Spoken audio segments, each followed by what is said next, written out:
with Joan, the place for all the fun. Hi, hello, I'm Joan from Reading with Joan. Welcome to my channel. Kindly remember to like, comment and subscribe to our channel today. We love reading with you and interacting with our kids. On our Wednesday time, we read, and on Saturday, we talk and we just talk about morals, talk about things that are related to our culture, because we want kids to be culturally aware.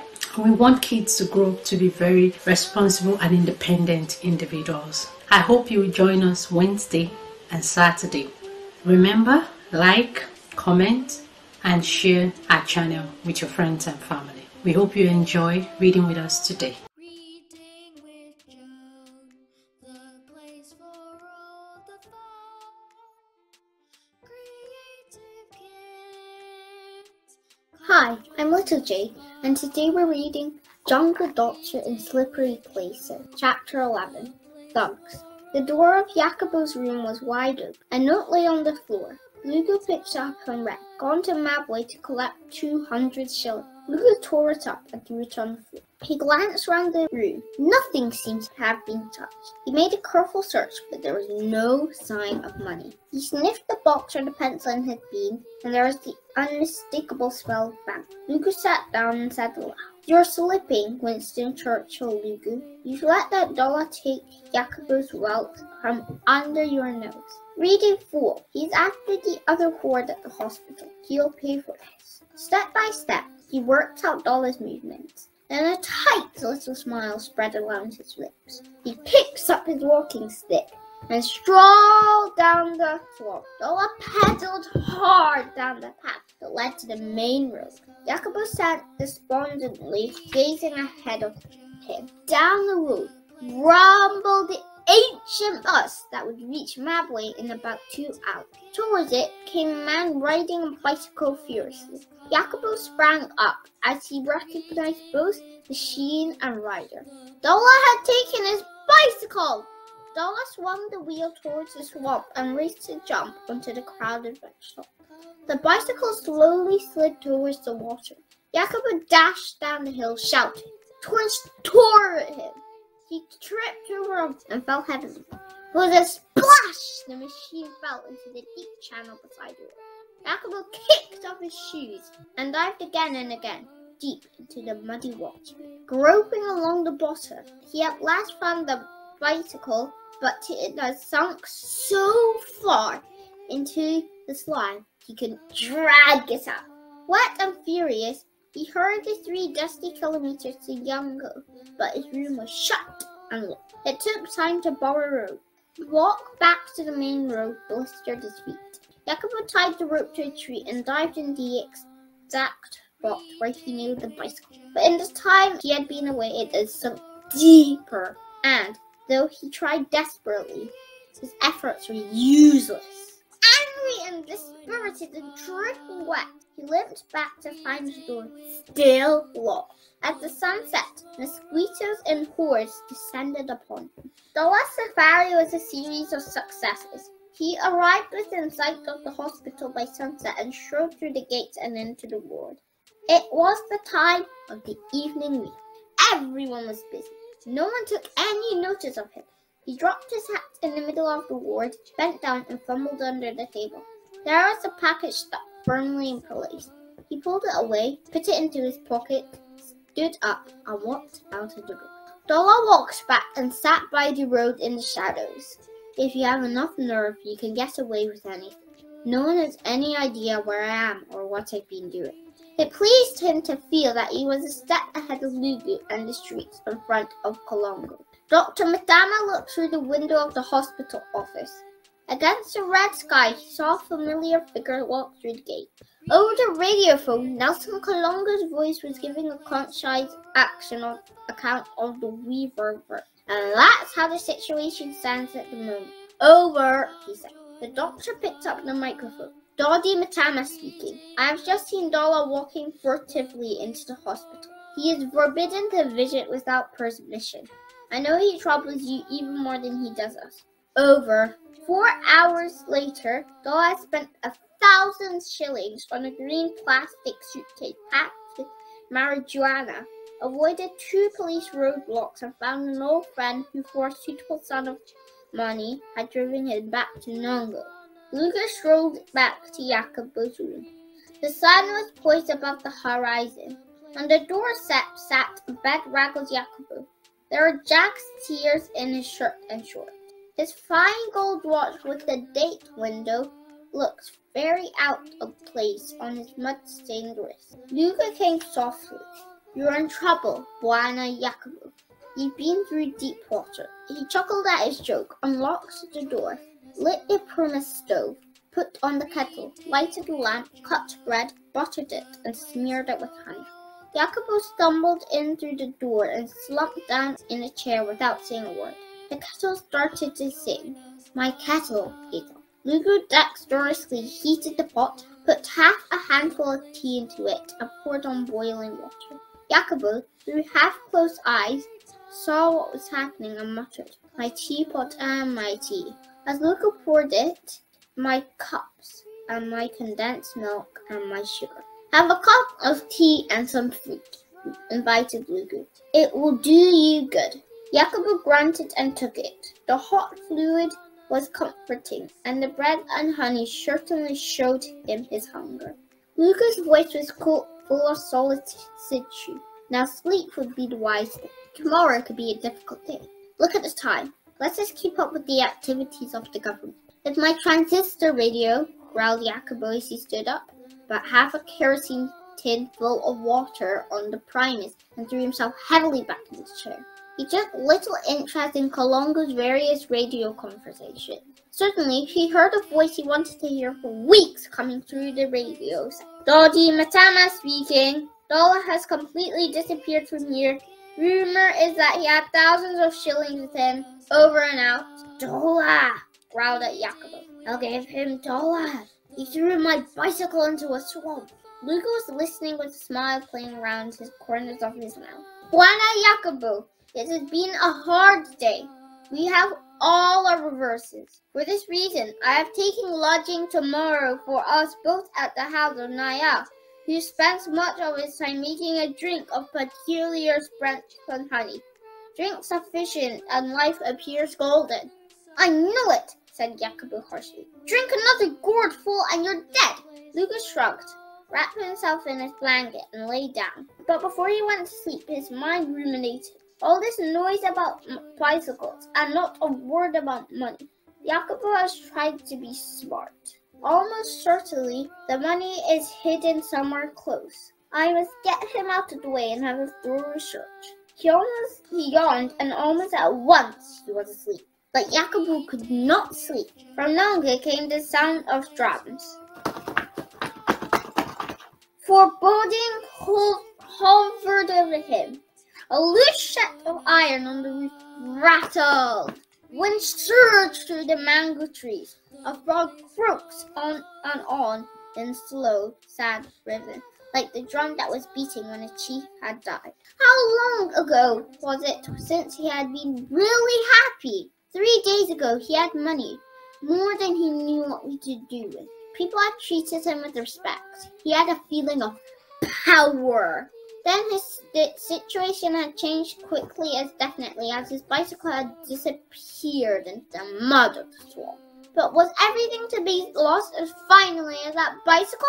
There was still time to collect many of the things which seemed to bring him contentment. He still had enough penicillin and equipment to start over again in some other place. It would definitely be safer to earn more money and buy again the things which had been stolen. He closed his eyes. Sleep seemed closer. He started up shocked by the harsh, tearing sound of the wind at a sheet of loose corrugated iron. Shadows moved around the wall opposite him. Vividly, he lived again the moment when that wall, looking so solid and secure, crumbled and gaped open under a blow aimed to kill an insect. In the distance, a hyena howled. His voice moved further and further away, and Jacobo drifted back into troubled sleep. Again, he was hiding his roll of notes in the trunk of the baobab. Again, therefore all to see was the loop of the snare in the path. Hyena saw the snare, smelt something that attracted him greatly, and walked open-eyed into the deadly wire. His nightmare became a frenzied tangle of horror. From just outside came a hyena's ugly laugh, high-pitched and hysterical. Jacobo sat up in a sweat. "I'm the one who trapped," he muttered. Everything that he had thought solid or secure or satisfying was falling apart. He shuddered as he thought of the dead hyena. Was death ordering him away out of this hopelessness? Why had God let this happen to him? For a moment, his mind turned to Jesus Christ. Familiar words hammered in his brain. "Don't save riches on earth, where moths and rust spoil and thieves break in and steal. Instead, save riches in heaven, where moths and rust cannot spoil, nor thieves steal. Or where your riches are, you may be certain that your heart will be too. No one can be loyal to two chiefs." For the first time, he realized that contentment had begun to train his life when he had started to follow out only such of God's instructions as suited him. He would like to experience that feeling of contentment once again. There was a movement on the other side of the room. Luca had switched on the torch and was pulling on his shoes. He put on his coat. Jacobo almost shouted, "What are you doing?"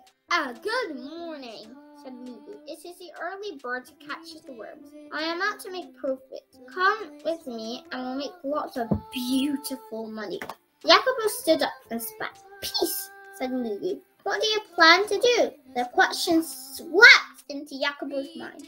"What can I do? I'm finished." Again came the picture of the hyena and this one. Lugu's voice broke.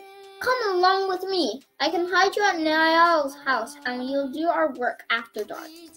They loved darkness rather than light because their deeds were evil. Flashed instantly into Jacobo's mind. They felt the wire of his own snare tightening around him. "You're closing doors for yourself," said Lugu. "Go back to your own haunts and it's jail for you. Go back to your precious hospital and it's the sack.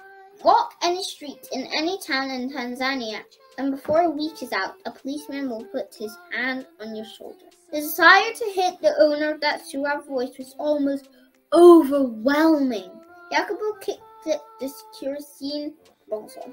Just in time, he saw the glint of Lugu's knife ready in his hand. Again came that odious, dirty chuckle. "It would seem that you have chosen your own path. Goodbye." He sprang through the door. Jacobo threw himself forward, but the bolt was shot and the padlock clicked. Jacobo sat down and tried to think calmly.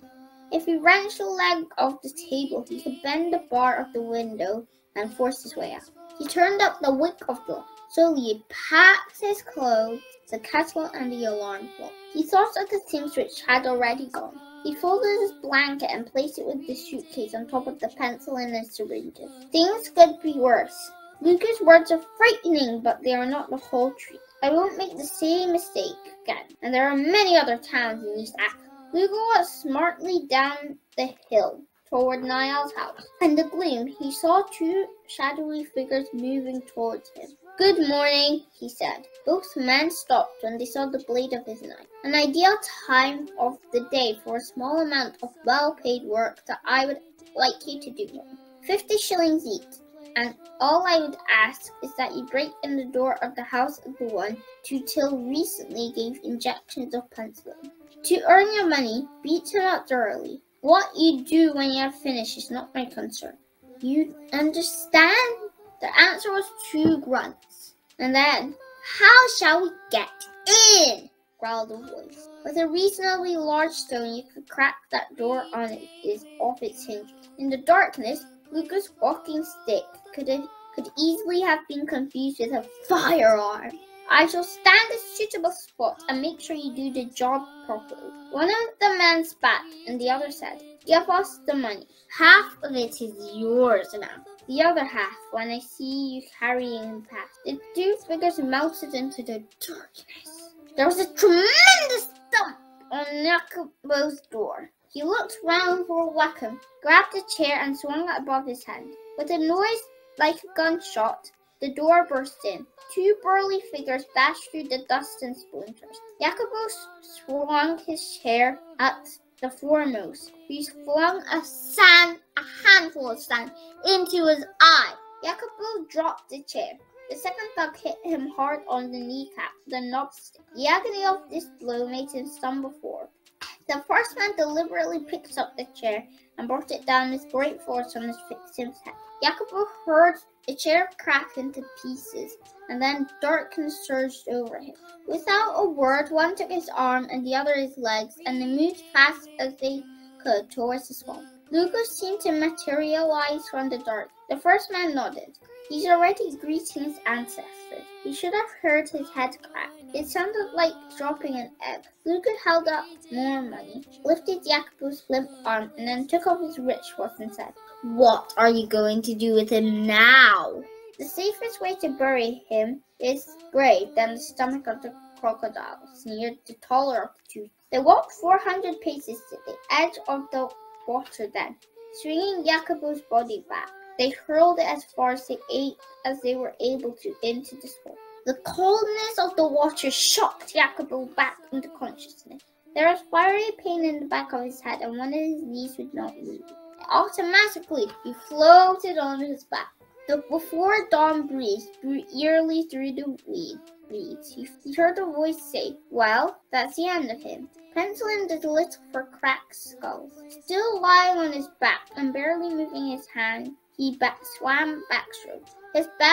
His head bumped agonizingly against a tuft of reeds. Beam of a torch moved this way and that across the stagnant water. He took a deep breath and drew himself under the surface. He stayed under as long as he could.